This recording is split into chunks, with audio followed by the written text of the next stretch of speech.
कई historical books और explorers के रिकॉर्ड्स में कुछ ऐसे क्रिएचर्स का जिक्र मिलता है जो इस साधारण दुनिया का हिस्सा लगते ही नहीं, लेकिन उनकी साइटिंग्स इतनी रियल और डिटेल्ड है कि उन्हें सिर्फ कहानी समझना बेवकूफी होगी। आज इस वीडियो में हम 7 ऐसे ही क्रिएचर्स के बारे में जानने वाले हैं जिन्हें हिस्ट्री ने रिकॉर्ड किया, लेकिन दुनिया उन्हें कभी समझ नहीं पाई। नंबर 1, 1577 में इंग्लैंड के सफॉक रीजन में 4 अगस्त को एक वायलेंट थंडरस्टॉर्म चल रहा था। बिजली, तेज हवा और अंधेरा। लोग चर्च के अंदर प्रेयर के लिए जमा थे। तभी वहां एक डरावनी चीज हुई। स्टॉर्म के बीच अचानक एक जाइंट ब्लैक डॉग चर्च के अंदर घुस आया। इस क्रिएचर को बाद में ब्लैक शक नाम दिया गया। आई विटनेसेस अकाउंट्स में उसे विशाल सैगी डॉग बताया गया, जिसकी आंखें लाल या ग्रीन थी। कहते हैं वो सीधा चर्च के बीच के हिस्से में दौड़ा और 2 लोग तुरंत गिरकर मर गए, जैसे उन पर सुपर नेचुरल अटैक हुआ हो। ये इंसिडेंट स्पेशली हॉली ट्रिनिटी चर्च से जोड़ा जाता है। लोकल स्टोरीज के मुताबिक ब्लैक शक ने चर्च के हैवी वुडन डोर्स पर अपने जलते हुए पंजों के निशान छोड़ दिए। आज भी वहाँ कुछ बर्न लाइक और स्क्रैच मार्क्स दिखाए जाते हैं, जिन्हें लोग इस घटना से कनेक्ट करते हैं। उसी दिन एक सिमिलर इंसिडेंट पास के बंगी के चर्च में भी हुआ।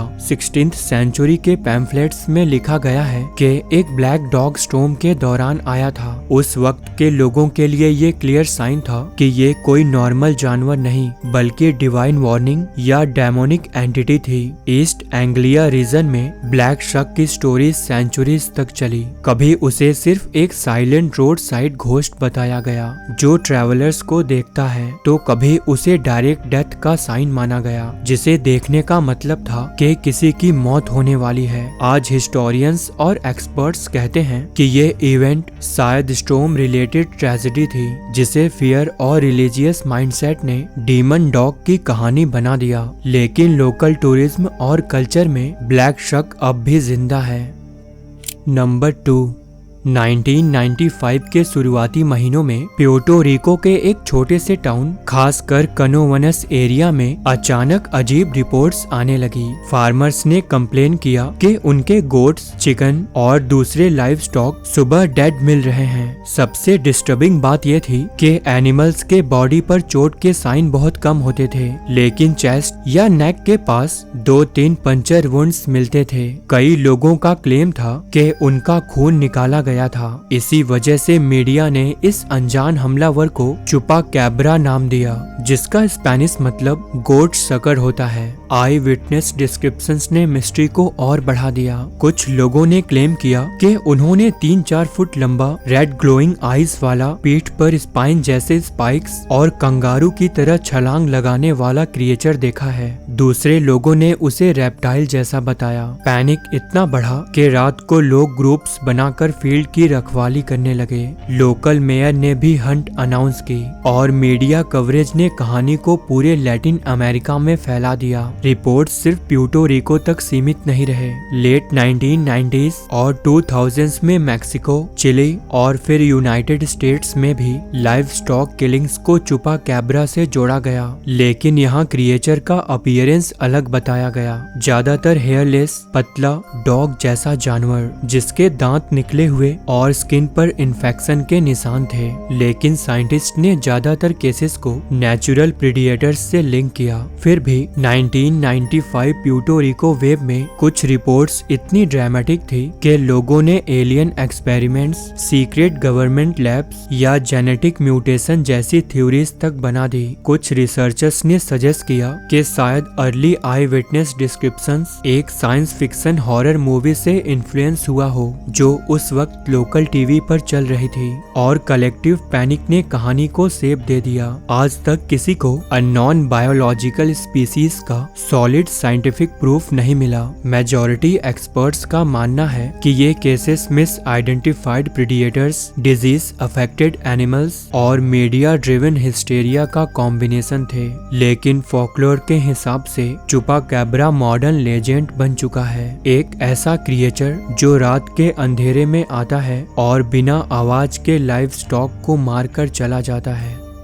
नंबर 3, ओहायो के एक छोटे से टाउन लवलैंड के पास एक बिजनेसमैन ड्राइव कर रहा था। तभी उसने रोड के साइड पर 3 अजीब फिगर्स देखे। उसके मुताबिक वो लगभग 3 से 4 फुट टॉल थे, फ्रॉग जैसा फेस, लेदरी स्किन और सीधे 2 पैरों पर खड़े। सबसे स्ट्रेंज डिटेल ये थी कि उनमें से एक के हाथ में छड़ी जैसा ऑब्जेक्ट था। ड्राइवर ने क्लेम किया कि उस क्रिएचर ने उस छड़ी को ऊपर उठाया और उससे स्पार्क्स निकले। फिर सब फिगर्स अंधेरे में गायब हो गए। ये स्टोरी लोकल लेजेंड बन गई और क्रिएचर्स का नाम लवलैंड फ्रॉग या फ्रॉग मैन पड़ गया। कुछ सालों बाद 1972 में फिर से हेडलाइंस बनी। लवलैंड के 2 पुलिस ऑफिसर्स ने अलग अलग टाइम पर रात में एक अनयूजुअल जानवर देखने की रिपोर्ट दी। एक ऑफिसर ने कहा कि उसने रोड क्रॉस करते हुए एक लार्ज फ्रॉग लाइक क्रिएचर देखा जो गार्ड रेल पर चढ़कर नदी की तरफ चला गया।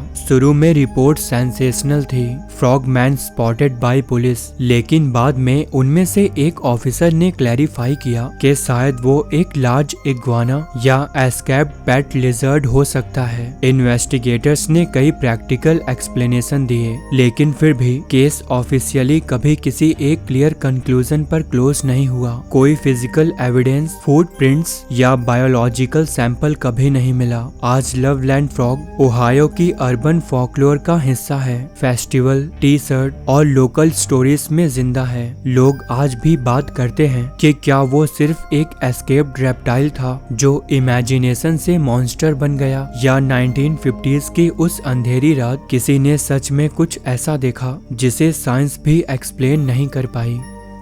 नंबर 4, नॉर्थ अमेरिका के ठंडे बर्फ से ढके जंगल, खासकर ग्रेट लेक्स और कनाडा के रीजन्स में रहने वाले अल्गोंक्वंस पीपल के फोकलोर में एक डरावना नाम मिलता है जिसे वेंडिगो कहा जाता है। उनकी कहानियों के मुताबिक वेंडिगो कोई सिंपल मॉन्स्टर नहीं था, बल्कि एक एविल स्पिरिट था। कहते थे कि जब कोई इंसान बहुत लालच, स्वार्थ या भूखमरी में कैनिबलिज्म करता है, यानी इंसानी मांस खाता है, तो वो या तो वेंडिगो बन जाता है या उस स्पिरिट से पोजेस हो जाता है। इस क्रिएचर को अक्सर एक लंबे, पतले स्केलेटन जैसा इंसान बताया गया जिसकी आंखें धसी हुई और भूख कभी खत्म न हो। जितना ज्यादा वो खाता उतना ही ज्यादा भूखा रहता। ये लेजेंड सिर्फ हॉरर स्टोरी नहीं थी, बल्कि इसका कल्चरल पर्पस भी था। हार्श विंटर्स में जब खाना खत्म हो जाता था और सर्वाइवल मुश्किल हो जाता था, तब कैनिबलिज्म का टेम्पटेशन रियल हो सकता था।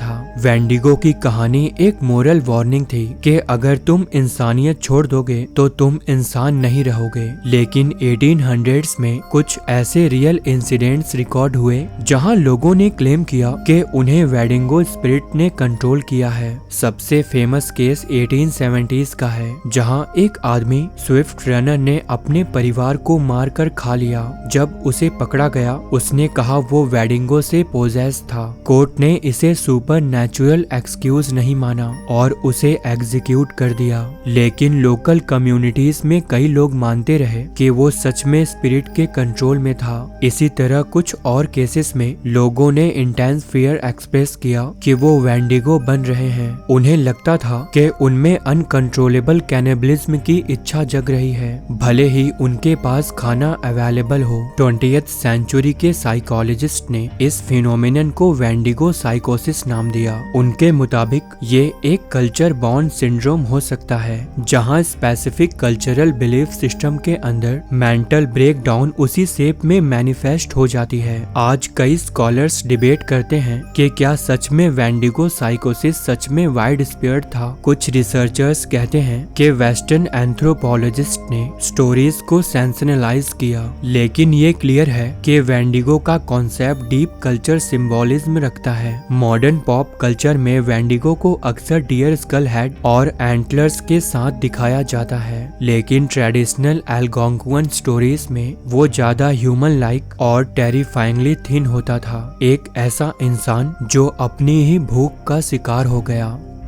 नंबर 5, 12 सितंबर 1952 की शाम वेस्ट वर्जीनिया के टाउन फ्लैटवुड्स के आसपास कुछ बच्चे खेल रहे थे। तभी उन्होंने स्काई में एक ब्राइट फायरी ऑब्जेक्ट को जिगजैग करते हुए नीचे गिरता देखा। उन्हें लगा शायद प्लेन क्रैश हुआ है। क्यूरियस होकर वो एक लोकल लड़के की माँ और नेशनल गार्ड मेंबर के साथ पास के हिल की तरफ गए जहाँ से लाइट आती दिख रही थी। जब ग्रुप हिल टॉप पर पहुंचा, उन्होंने पहले एक स्ट्रेंज मेटेलिक स्मेल और मिस्ट जैसा स्मोक नोटिस किया। फिर उनके मुताबिक उन्होंने अंधेरे में एक टॉल फिगर देखा, लगभग 10 फुट लंबा, डार्क ग्रीन या मेटेलिक बॉडी, और सबसे अजीब बात, उसका हेड स्पेड जैसे शेप का था। कुछ ने कहा उसकी आंखें ग्लोइंग थी और नीचे का हिस्सा स्कर्ट या रोब जैसे लग रहा था। ये क्रिएचर धीरे धीरे उनकी तरफ मूव करता दिखा, जिससे सब पैनिक में भाग गए। ये एनकाउंटर बाद में फ्लैटवुड्स मॉन्स्टर के नाम से मशहूर हुआ। इंसिडेंट के बाद मिलिट्री और इन्वेस्टिगेटर्स एरिया में आए। ऑफिशियल एक्सप्लेनेशन में कहा गया कि स्काई में जो ब्राइट ऑब्जेक्ट था वो लाइकली एक मीटियोर था जो उस रात मल्टीपल स्टेट्स में देखा गया। इन्वेस्टिगेटर्स को क्रैश का कोई फिजिकल प्रूफ नहीं मिला, ना कोई स्पेसक्राफ्ट, ना कोई रेडिएशन एविडेंस। स्केप्टिक्स का मानना है कि हिल पर जो मॉन्स्टर देखा गया वो एक्चुअली एक ऑवल हो सकता है जो ट्री ब्रांच पर बैठा था, लेकिन सपोर्टर्स कहते हैं कि मल्टीपल विटनेसेस का सेम डिस्क्रिप्शन देना कोइंसिडेंस नहीं हो सकता। 1950s का एरा भी इम्पोर्टेंट था। कोल्ड वॉर का टाइम, जब यूएफओ साइटिंग्स अमेरिका में स्पाइक हो रही थी। पब्लिक ऑलरेडी एलियंस और सीक्रेट एक्सपेरिमेंट्स को लेकर सेंसिटिव थी। केस ऑफिशियली कभी सॉल्व नहीं हुआ, कोई सॉलिड एलियन प्रूफ नहीं मिला, लेकिन कोई क्लियर एविडेंस भी नहीं मिला जो विटनेसेस को झूठा प्रूफ करे। आज फ्लैटवुड्स में म्यूजियम और फेस्टिवल्स इस लेजेंड को सेलिब्रेट करते हैं।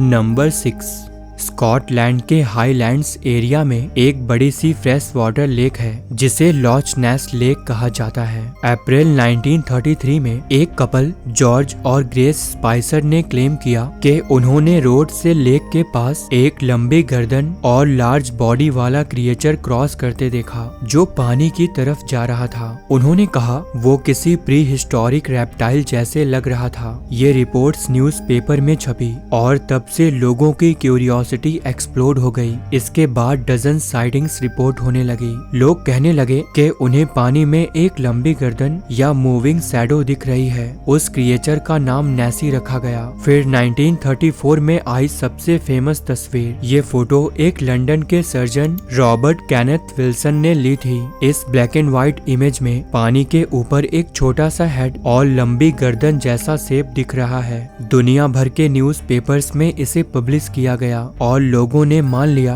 कि ये प्रूफ है कि लॉच नेस में कोई अननोन क्रिएचर रहता है। लेकिन स्टोरी यहीं खत्म नहीं होती। 1994 में, यानी 60 साल बाद, कन्फेशन आया कि सर्जन फोटोग्राफ एक्चुअली एक झूठ था। इन्वेस्टिगेशन से पता चला कि ये एक छोटा सा टॉय सबमरीन था जिसके ऊपर फेक हेड अटैच किया गया था। इमेज केयरफुली क्रॉप की गई थी ताकि साइज बड़ा लगे। इस कन्फेशन ने मॉन्स्टर थ्योरी को बड़ा झटका दिया। साइंटिफिक एक्सप्लेनेशन कहते हैं कि लॉच नेस लेक बहुत डीप है, लगभग 700 फीट तक, और पानी डार्क और मर्की होता है जिससे ऑप्टिकल इल्यूजन हो सकते हैं। सोनार स्कैन्स और अंडर वाटर एक्सप्लोरेशन में अब तक कोई लार्ज अननोन एनिमल का प्रूफ नहीं मिला है। 2018 में एनवायरमेंटल डीएनए स्टडी में भी कोई प्री हिस्टोरिक रेप्टाइल का एविडेंस नहीं मिला, लेकिन लार्ज ईल्स की पॉसिबिलिटी मेंशन है। फिर भी लॉच नेस मॉन्स्टर मॉडर्न फॉकलोर का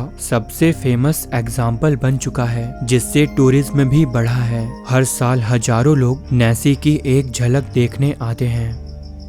नंबर 7, जनवरी 1909 की ठंडी रातों में न्यू जर्सी के घने सुनसान जंगल पाइन बैरन से कुछ अजीब खबरें आनी शुरू हुई। लोगों ने क्लेम किया कि उन्होंने एक विंग्ड क्रिएचर देखा है जिसका घोड़े जैसा हेड, चमगादड़ जैसे बड़े विंग्स और कंगारू जैसी बॉडी थी। कुछ ने कहा उसकी आंखें चमकती थी और आवाज किसी इंसान की चीख और जानवर की चीख के बीच की लगती थी। कहानी का बैकग्राउंड और भी पुराना है। लोकल फोकलोर के मुताबिक 1700s में एक औरत मदर लीड्स ने अपने 13th चाइल्ड को गुस्से में श्राप दिया था। कहते हैं बच्चा जन्म के बाद तुरंत एक मॉन्स्टर में बदल गया, विंग्स निकल आए और चिमनी तोड़कर जंगल में उड़ गया। तब से उसे जर्सी डेविल कहा जाने लगा। लेकिन 1909 का वेब सबसे ड्रामेटिक था। सिर्फ एक दो साइटिंग्स नहीं, एक हफ्ते के अंदर 100 से ज्यादा रिपोर्ट्स आई। South Jersey